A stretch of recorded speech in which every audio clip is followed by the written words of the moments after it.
Very much for that very warm welcome. As you say, what this is about is not about individual religions. It's not about the belief of a person. It's about how societies engage with things beyond themselves. And I want to start with a rather, I think, astonishing object. On the 12th of April, 1961, Yuri Gagarin, the Soviet cosmonaut, became the first human being ever to go to heaven without divine assistance. It was the triumph of a whole way of thinking about the world. It was the ultimate justification of the scientific, rationalist, materialist, atheist construct of the Soviet Union. Soviet science had allowed humanity to rise literally to new heights. This poster was made about 10 years later, and it is a perfect statement, not just of how the Soviet Union at that stage saw religion, but I think how most of the world saw religion and the political sphere. The idea, I think, was very widely held that religion was something that would slowly fade away, and the political world would become more and more concerned with economics, with those kind of questions. It's worth looking at in some detail, this object, because here he is, Yuri Gagarin, wearing, of course, red, revolutionary red, and on his helmet, the CCCP, the Cyrillic Russian letters for the Union of Soviet Socialist Republics.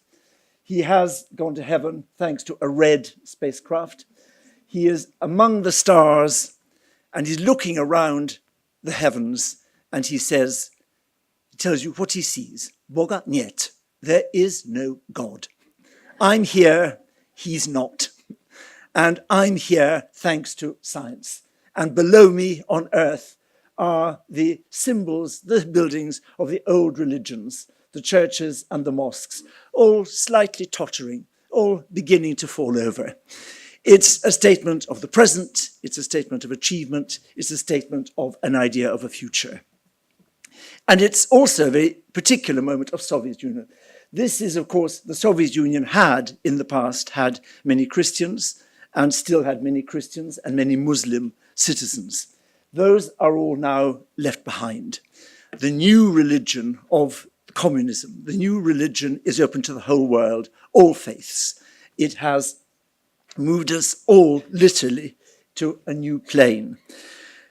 It's this starting point that I think makes it so surprising that now politics and religion are back together again. Religion is again absolutely center stage politically, in a way nobody would have thought possible 50 or 60 years ago. And I want to ask why that is and what it means, and try to explore some of that in the next 30 minutes or so. The Soviet Union, as I say, was not only committed to science, it was actively hostile to religion. Lenin in 1917, just after the Bolshevik Revolution, said we have to get rid of the churches. The churches are part of the corrupt power of the state. They are instruments of oppression. They join with the state, with the politicians, in order to oppress the people. And that will mean we'll simply, sadly, but necessarily, we'll have to kill most of the priests. Which they did with some vigor, and will need to blow up quite a lot of the churches or turn them into cinemas or warehouses or whatever. This is the great cathedral in Moscow, the Church of the Savior, blown up on Stalin's orders in 1931. If you visit that site today in Moscow, this is what you find.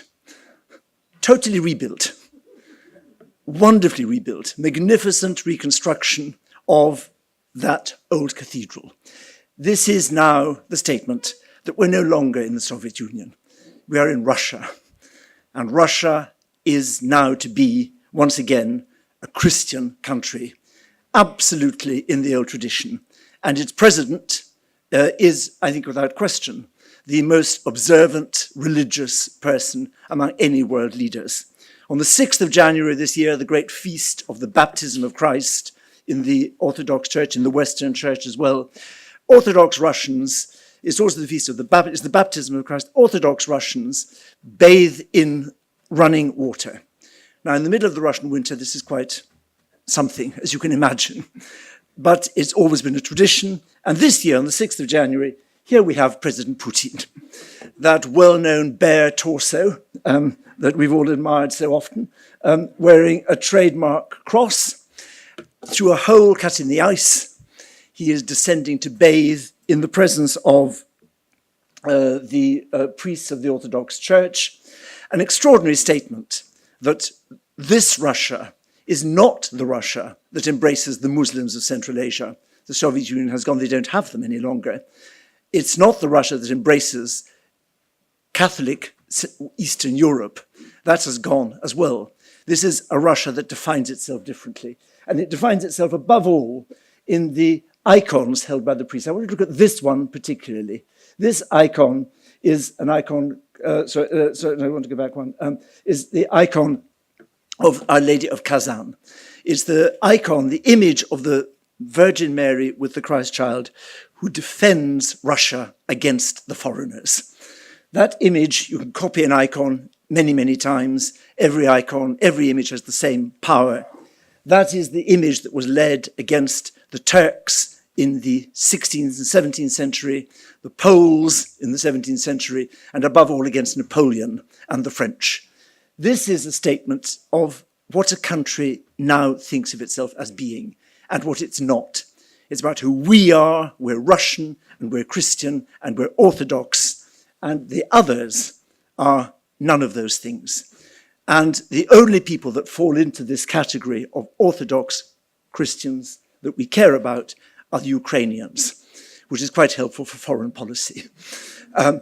It's an extraordinary statement of identity, a national story, and the center of that national story is religion. If you like, it goes back to the Enlightenment view of religion as an instrument of the state. That's one strand that we all know, and we all know what that's led to. But what's interesting is that everywhere in the world, identity is now again being thought again in terms of religion, the marker of otherness, which used to be race, still is often in many cases, or language, or whatever, is above all religion. When the East Germans wanted to protest against immigration, astonishingly, what they focused on was not that these people spoke a foreign language, not that they were a different color, not that they were coming to take jobs. It was that they were allegedly Muslim. Many of them weren't, of course. Many of them were Christians from the Middle East or from Africa. And the protests against immigration show Mrs. Merkel, as you can see, wearing a hijab. And in the background, this is the German parliament, the Bundestag, the Reichstag, and on the top of it is the Muslim crescent. An extraordinary idea that your other person you identify as being of a different religion. Politics and religion mixed up in a way that, as I say, would have been unthinkable, I think, 70 years ago. I don't need to tell anybody here what the sequence of events around the Babri Masjid has been and what that still represents in a political debate. But it's not just in India that the building of mosques is problematic. In Switzerland, it was so resented that in 2009, Switzerland, which couldn't possibly feel threatened, you'd have thought, by anybody, secure, prosperous Switzerland, decided that it would hold a referendum on whether it was legal to build a minaret. There had been some new mosques built. The minarets had tried very hard to echo the Christian steeples, which fit in with the alpine landscape, but it was felt that even these minarets are unacceptable. And since 2009, you're not allowed to build a minaret in Switzerland. You may build a mosque, but not a minaret. What is going on? It's not just Switzerland. In France, in 2015, this amazing row about the burkini on the beach. Burkini, a fully body-covering bathing costume for women. Designed, first of all, in Australia to protect you from Australian sun. Taken up by Muslim women who wanted to preserve their conventional modesty while sunbathing. In France, it becomes an issue. when I was a child on the beaches of France, the police were called because women weren't wearing enough. Now, astonishingly, it's because they're wearing too much. But it's not, of course, because they're wearing too much. It's because she was arrested because she was publicly displaying her allegiance to a religion and a community, which is not the only one which is tolerated in France, which is to be French and secular and a national identity. This was asserting belonging to another group. And for the French, you can't belong to two at once. It's a huge problem in France. In Paris, very difficult to build new mosques, even though there's a huge French population, not an immigrant one, French population, originally from French North Africa. Earlier last year, this is 2017, March, protest in the Paris suburb of Clichy. Muslims, as you can see, protesting in the street that they have nowhere to pray. This is, I think, the key question. What is going on? And I want to argue that why this matters is that the Enlightenment in Europe has left us with, I think, a faulty, an inadequate analysis of what religion is about. The Enlightenment philosophers in France and Britain and Germany in the 18th century saw religion, quite rightly, as an instrument of state power. All the Christian churches had sided with the authorities and were used as an instrument of oppression. They also saw it as a series of stories that couldn't be rationally proved and therefore were untrue. Because they weren't scientifically true, they had no truth. They couldn't accept the idea there might be a poetic truth inside another story. What they failed to realize, I think, is that the power of religion, the purpose of religion, is to give a story that allows every individual to be part of a bigger story that goes beyond the individual interest, but also, above all, beyond the individual life. That religion is, in a sense, a series of stories. It's a shared story that a community holds about what it is, and above all, about what it wants to be. That story may be true in a literal sense, or it may be a poetic truth, or it may be a myth, or it may be a reality. But the key point is that the story and how you engage with the story makes the community strong and helps it to survive and become what it wants to be. That's what I want to look at today. In the book, we talk about many other aspects of religion, and particularly the conflicts that we all know religion has led to. But I think this explains why those conflicts happen, because I'm arguing that the religion is best understood as a story that will enable the group to survive, not individual spirituality, the group. And that story begins, as far as we know, 40,000 years ago in this cave in South Germany. Because in this cave, on the Danube Valley, in 1939, were found the fragments that, when put together, produced this. It's a statue about that high.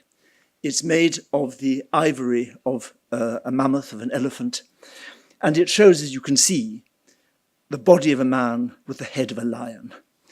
We're in the middle of the Ice Age, very, very low temperatures all year round, few months in the summer where you can gather fruits, berries, grass, whatever. But basically, you are living in very small communities, but the number of people in this room is the typical Ice Age community. And this is important in our history as humans because this is the oldest evidence we have of humans, just like us. These are Homo sapiens with brains like ours, exactly like ours, making something which cannot exist. It's the first known physical representation of something that is only an idea. This is an amazing moment in human history. Now, it may have happened, of course, elsewhere before, but this is the oldest we know.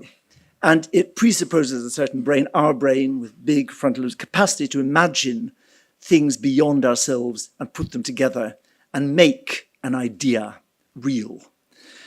This object was made by people that, of course, we have no images from the time. This is a wonderful image in the Museum of Natural History in New York, showing us all about 40,000 years ago.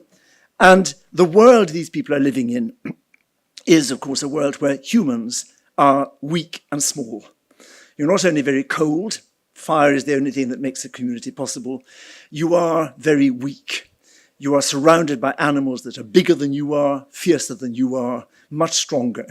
The only thing you have is your head and manual skill. That's all. And astonishingly, in this world, that sculpture is made by somebody with enormous manual skill from the tusk of the largest animal you know. This is an Ice Age mammoth, survived in the permafrost of Siberia. You take the tusk of the largest animal you know, and out of it you carve an image of yourself combined with the fiercest animal you know, the cave lion. Your job is really, you survive, we survive, only because when the cave lion has killed the other animals, we can go and strip the meat off them and strip the hides and the furs. And out of these two animals and us is the universe. That universe is conceived by somebody of enormous skill, enormous skill. We reckon that it must have taken about 12 or 13 different stone tools to carve, and that it must have taken at least 400 hours of skilled work. And I think you can see, I hope you can see, that it's clearly not the first sculpture this person has made. This is the work of an artist who knows how to observe the head of an animal with the ears pricked, looking at us, listening to us, leaning forward, using the curve of the tusk of the elephant in order to give the impression of a human being also leaning forward. Why would you allow somebody with this level of skill, this level of eyesight, to spend this amount of time on something that's going to bring you no food, no heat, nothing? The historians argue that this investment, this is the key demonstration that what you need as a community is a psychological support as well as everything else. Not just food, heat, clothing. You need a psychological structure in which to live. And this is the evidence, and that is worth investing in. That is worth investing a great deal in. This object shows us something very remarkable when you look at it more closely. Mammoth ivory is very rough, but the surface of this is worn completely smooth.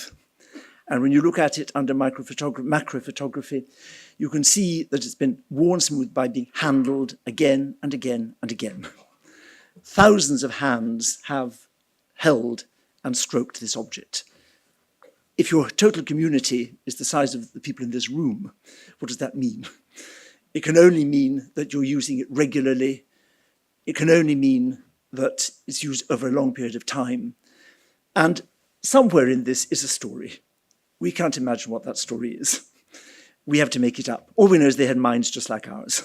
It could only have been told around the fire, and it's a story clearly about us and the world. And that story is clearly more than just a story, because other close examination has shown that the mouth of the animal, but only the mouth of the lion, has on it traces of an organic liquid which may be blood. It's not too difficult to imagine some kind of ritual about hunting, about food, who knows. All this is speculation. That's the wonderful thing about deep, deep history, is that you now have almost all the evidence. You've got to decide what it means. But it clearly means something very important. We know from the things found in the same cave that this cave was used only for objects not to do with daily life. There's scenes of lots of fires, evidence of lots of fires, no evidence of food. The other objects are all ritual objects, antlers, pierced teeth to make necklaces, or objects like this one, bird bone flutes. These are people that have music. So what's going on in this space, and what is the role of our object in it? I want to argue quite simply that the purpose of all this, the belief, the story, the ritual, the narrative, is one thing. It's to get the community through.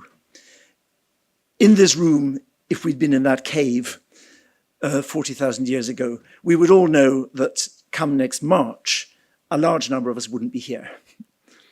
You know that. But the community's got to be here. And you need a story that is more than just the individual. You need a story that is about the community going on.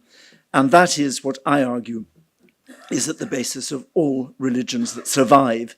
And of course, you don't need to be much of a Darwinian in social terms to realize that a community that has that kind of story is much more likely to survive than one that doesn't.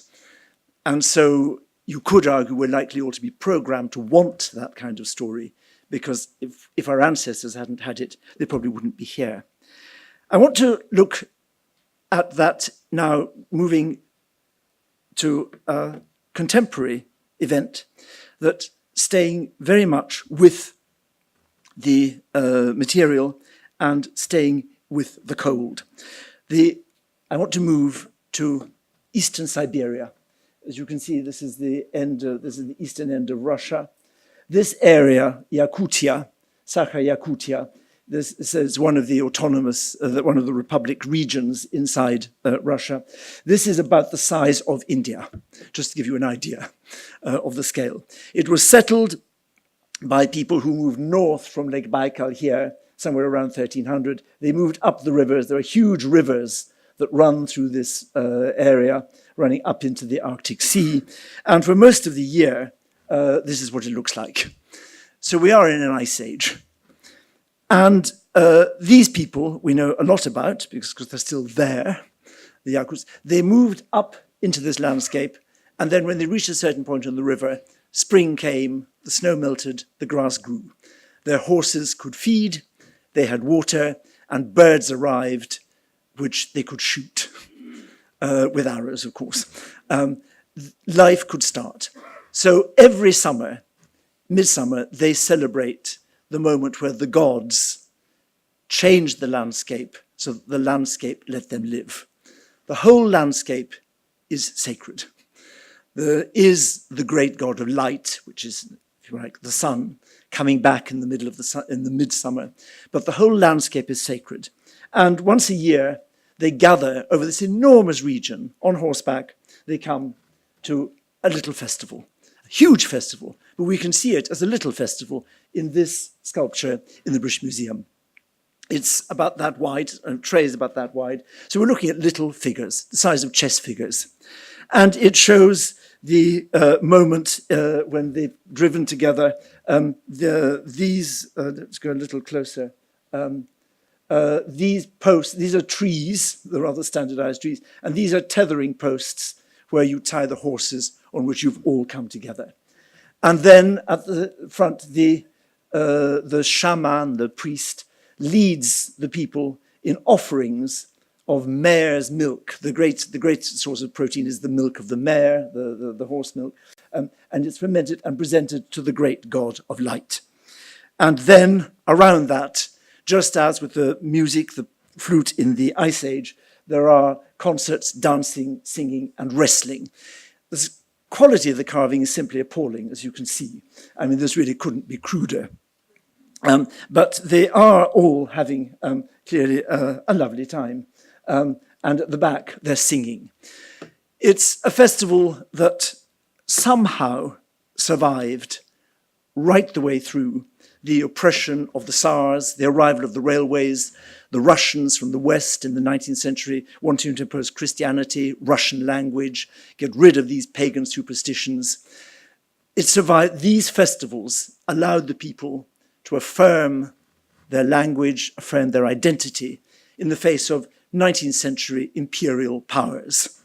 Very much in a comparable way here, the way something like the Ganesha festivals here were used to assert Indian identity against the British presence.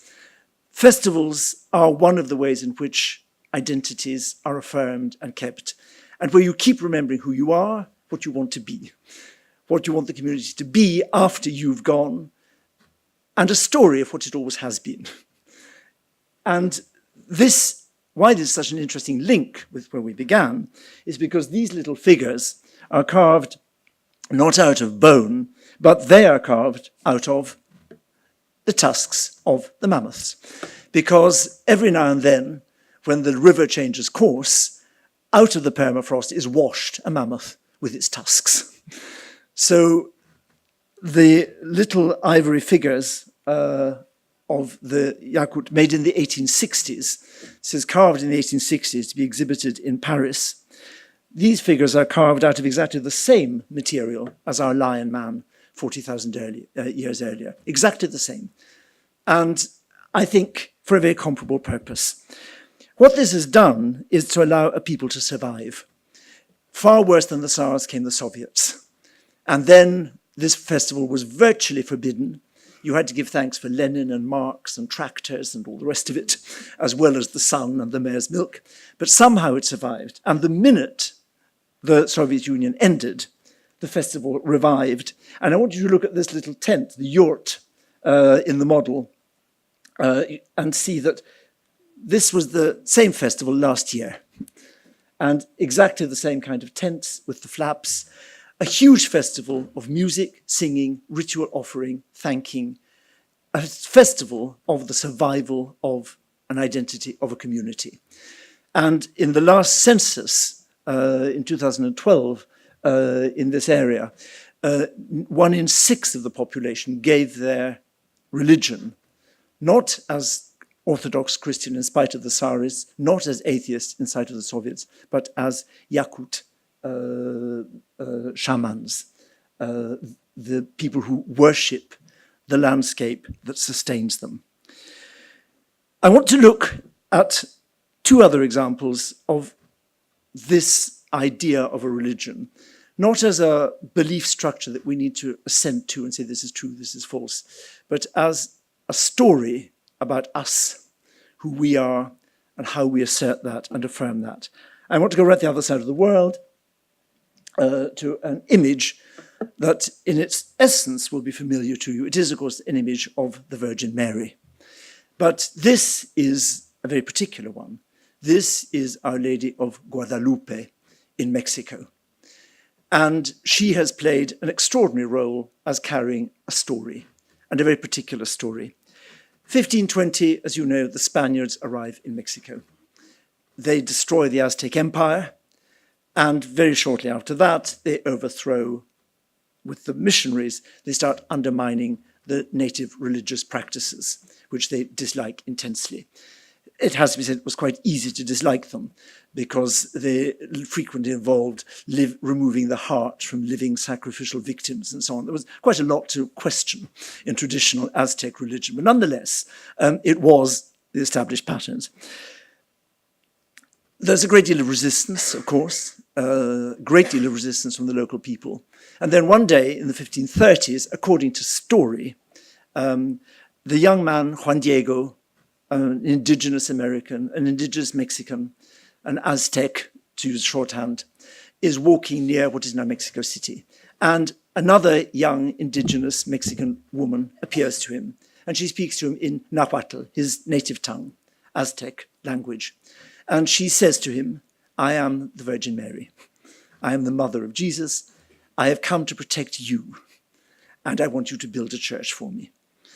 Juan Diego is, not to say, not surprisingly, a little startled, goes to the Archbishop and tells him what's happened. The Archbishop says, don't be ridiculous, this is quite impossible. The Virgin Mary, of course, doesn't look like an indigenous Mexican woman. We know perfectly well what she looks like. And if she were, she wouldn't, of course, be appearing to someone like you. And if she did, she certainly wouldn't be speaking Nahuatl. She'd be speaking either Spanish or preferably Latin. So that's it. So he's discouraged, but then, and we can see the story in dozens and dozens of mural paintings, wall paintings in poor Mexican areas of the United States, she appears again. And here is Juan Diego. And she tells him that he must go to a hillside on the 12th of December. And in the middle of the winter, she will make flowers bloom. And if he collects the flowers, he will take them to the Archbishop, and that will persuade the Archbishop. Well, Juan Diego does. He collects the flowers, puts them in his apron, as it's called, his little cloak, and carries them to the Archbishop. And the Archbishop is, of course, very impressed. But even more, as he puts out his apron. Miraculously, on the apron appears imprinted the image of Our Lady of Guadalupe, with the features of a Mexican, with the coloring of a Mexican. And every time she reappears, she says, I have come to protect the poor, the weak, against the oppressor. It's a very interesting argument. The church takes it up and builds a basilica. The poor of Mexico develop a very, very strong cult of admiration and adoration for this Virgin, the Virgin of Guadalupe, to protect them against the powerful. And it's a very interesting reversal of what we saw with Putin in Russia. This is the people deciding that they need a story. And they find and whatever view you take of the truth or the not truth of the apparition of the legend, it's the story they need. The church takes it up, and this is the 17th century basilica, this is the 20th century one, which now can hold over 10,000 people. Guadalupe is now the most visited Catholic shrine in the world, by miles, far more than Lourdes, far more than pilgrimage shrine. And obviously more people go to Rome, but the most visited pilgrimage, and she is, Our Lady of Guadalupe is Our Lady of the poor. They come in colossal numbers to revere her. In 1990, the Pope decided he wanted to beatify Juan Diego, given the status of being particularly blessed. And this is a very fascinating moment. The church authorities, the abbot of Guadalupe, a scholar, a very good, honorable man, said, you can't do this. There's no evidence for any of this. We have simply no evidence of the story. And we have even less evidence even that Juan Diego existed. The public rose in fury, and the abbot had to be dismissed and leave the country. And the Pope arrived. And in this astonishing ceremony, you have, I think, a statement of what has happened. Here is the Pope right at the bottom, the European power clergy with the clergy. Above is the Aztec symbol of Mexico, the snake in the mouth of the eagle. And above that, Our Lady of Guadalupe. What it's saying is that Guadalupe, Our Lady of Guadalupe, has become the image of Mexico. She has become the protector, the identity of the real Mexicans, indigenous and European, but they have made the story. They come in their millions and they take away souvenirs so that she can protect them at home. Souvenirs of the utmost hideousness, each one nastier than the one before, and they get worse and worse. If you're a boy, you can take away a little miniature apron with the image on it. And if you're a girl, you can take away this cheerful little hat. But on this image, where you would expect at the bottom to find Ave Maria or a prayer, you don't. What you find written there, below Our Lady of Guadalupe, are the words, símbolo de mexicanidad, the symbol of Mexicanness. This is an extraordinary thing. When Mexico rebelled against the Spanish crown in the 1820s, it rebelled in the name of Our Lady of Guadalupe. And the victorious president, the first president of independent Mexico in the 1820s, changed his name to become President Victoria Guadalupe. It is an extraordinary phenomenon. And the people who come to Our Lady of Guadalupe are Mexicans, Latin Americans from all over, but above all, Mexicans of the diaspora.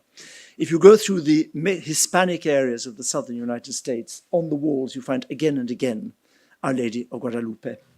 And when those Mexicans, as we all know, subject to terrible economic exploitation, when they march against those who are exploiting them, they don't march under trade union banners or images of Marx or images of Lenin.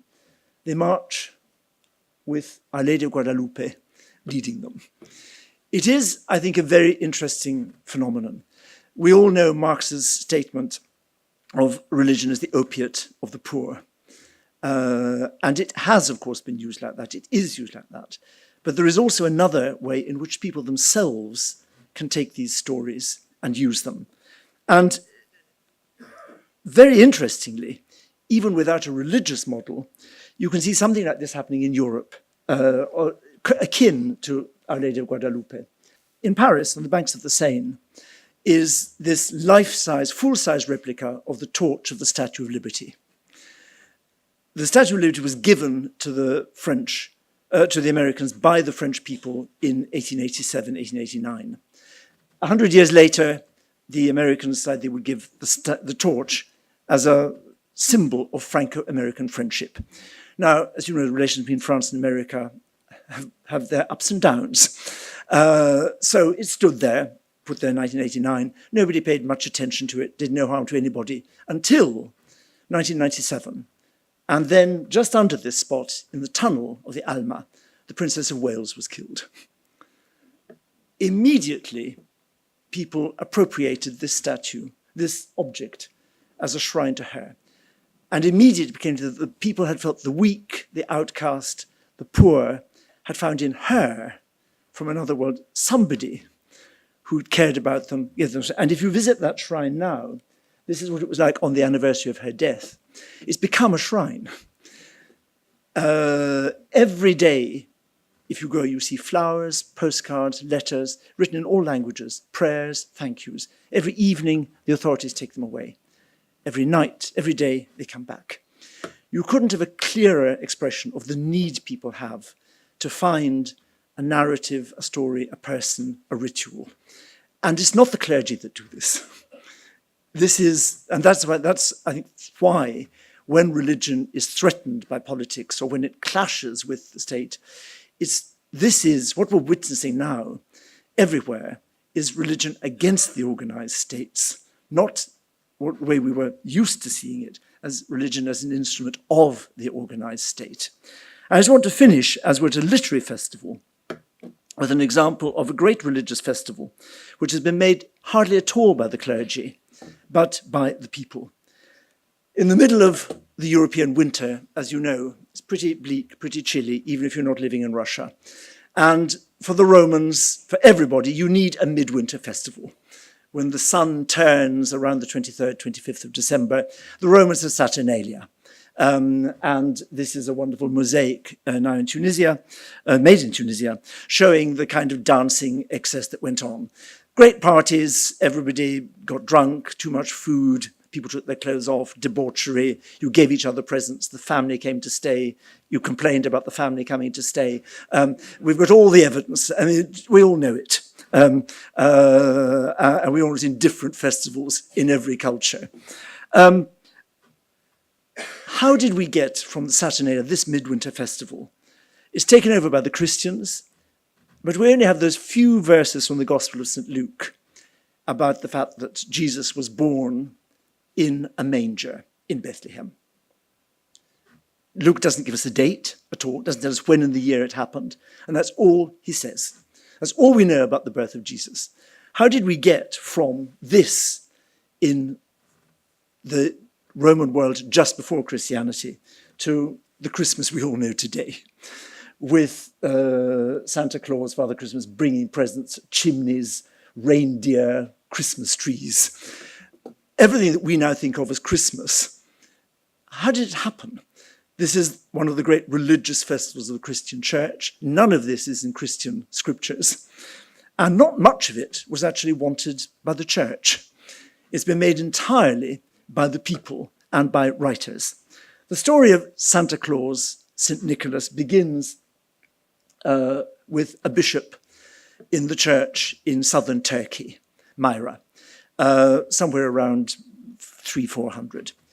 We know he existed. He was very popular. He did a lot of work with the poor, and he became a very, very much loved saint and bishop. His legend grew strongly, spread to Western Europe, particularly with the Crusades, and he became the symbol of the church looking after the weak. St. Nicholas was said to have given dowries to the daughters of poor noblemen so that they wouldn't need to go into prostitution. He realized how to help families in different ways. Amazingly, he survives the Reformation. And even in Holland, in the Netherlands, the most Protestant bit of Europe, the affection for St. Nicholas survives. This is a Dutch painting showing St. Nicholas passing by and throwing the gold through the windows anonymously. This remains central now to Dutch life from the 16th century on. On the 6th of December, his feast is the 6th of December, still today, adults will go out and throw walnuts through the windows to the amazement of the children. And on the 6th of December in the Netherlands, St. Nicholas distributes presents. He's called Sinterklaas, Saint Klaas, Niklaas. And in the Dutch tradition, he rides on horseback. He's a bishop. He's wearing the mitre of the bishop. He rides on horseback, and he comes with one servant, Black Peter, who also rides on horseback, and they go over the roofs, and they drop presents for good children and lumps of coal for bad children. So it's not for everybody, but this is a standard Dutch phenomenon, and it remains still part of life in the Netherlands today on the 6th of December. The Dutch take this to America when they settle America, and the Dutch, as you know, settle New York, which is New Amsterdam, before it becomes New York. So in New York in the 1770s, the Dutch, the local Europeans, celebrate, in the 1670s, celebrate St. Nicholas. Then come the English, and the Dutch go on doing it, and it survives. But then comes American independence. And then the English in New York want to show they're different from the English in London. And so they take over the Dutch tradition. And they take over the Dutch tradition, but they're living in North America. And you have snow, and you have a great many worries about how you get around. You can't use a horse in the snow. And a professor of theology at New York University, Clement Clark Moore, writes what must be one of the worst poems in the English language. 'Twas the night before Christmas, and all through the house not a creature was stirring, not even a mouse. It's so bad you can't forget it. And it's hypnotically terrible. And it's a really interesting question, I think, at the Literary Festival, that you can argue that bad literature has a far bigger effect than good literature. And this poem goes on. By this stage, the North Americans have abandoned horses for reindeer. It's Clement Clark Moore who gives the reindeer their names, the names that are still used. And he says, Santa Claus, St. Nicholas comes on the sleigh. But he is, of course, an Anglican clergyman. They don't want this to happen on the 6th of December. So they simply move the whole thing forward by 19 days. And St. Nicholas loses the 6th of December, reappears on the 25th. He loses his horse and his one black servant. He now has reindeer, and he now turns into the Christmas Santa Claus we know all over. This is a Bengali Christmas magazine. It's an extraordinary phenomenon, from the bishop in Turkey to the saint in the Netherlands to the traditional New York, and then to the worldwide Santa Claus. And then in New York, again, another terrible bit of literature. In order to promote Christmas shopping in the 1930s, one of the big New York department stores commissions a poem and a song, Rudolph the Red-Nosed Reindeer. So he now joins the other 8 in any showing. That's where we got to, really, by about 1830. And then the real change in England and in English Christmas comes, and that comes with Charles Dickens. And this is where I want to end. The achievement of Dickens shows how a writer can completely re-articulate how a whole society thinks about itself and how it expresses that in a religious framework. Dickens doesn't say anything about the theology of this at all. What Dickens knows is that in rural England, the landowners at Christmas look after the people who work for them. There's a tradition of the festival, everyone comes together in the big house, presents are given. In capitalist, industrial, urban England, none of this happens. And you have a society that is divided with no sense of responsibility, and where the rich have forgotten their duties to the poor. Dickens, in A Christmas Carol, puts that whole question centre stage. Scrooge is industrial urban society, thinking only of himself and of his money.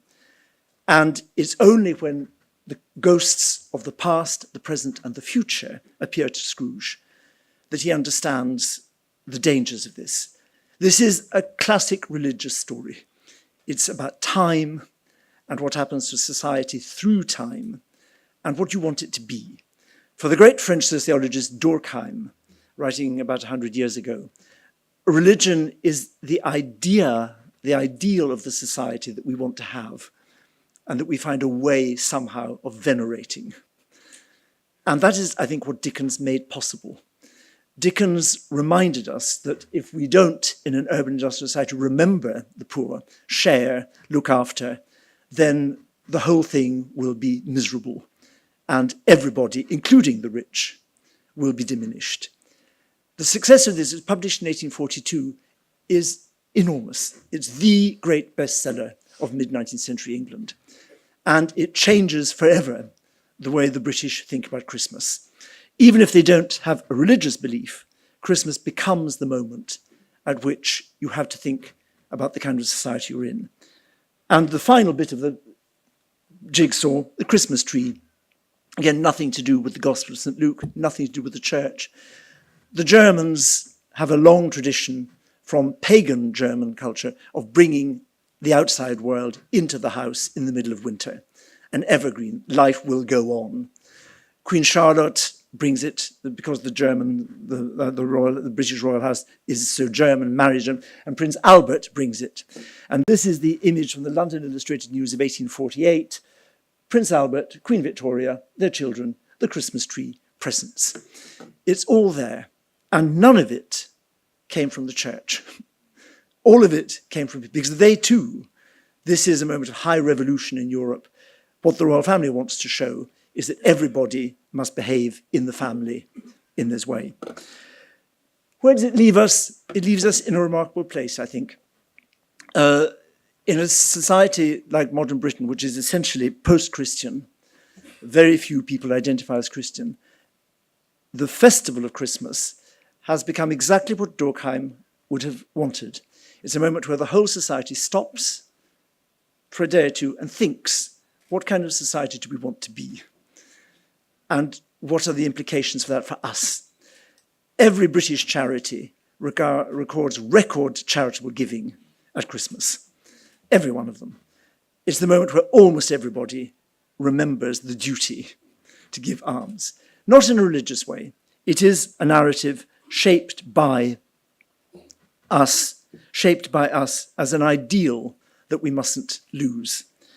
And I think the nearest I've experienced this anywhere else has been actually at the Camela, where for a period of time, a whole society stands back, comes out of the normal relationships of commerce, of those obligations, and thinks about a much bigger time scale, the kind of society you want to have. That's what the book is about. And I think it explains why, when the state fails, when the great visions of communism or social welfare, of social democracy of post-war Europe fail, these narratives of continuity and community are so strong, because they offer a story of who we are, who we want to be, and how we're going to get there. Thank you very much.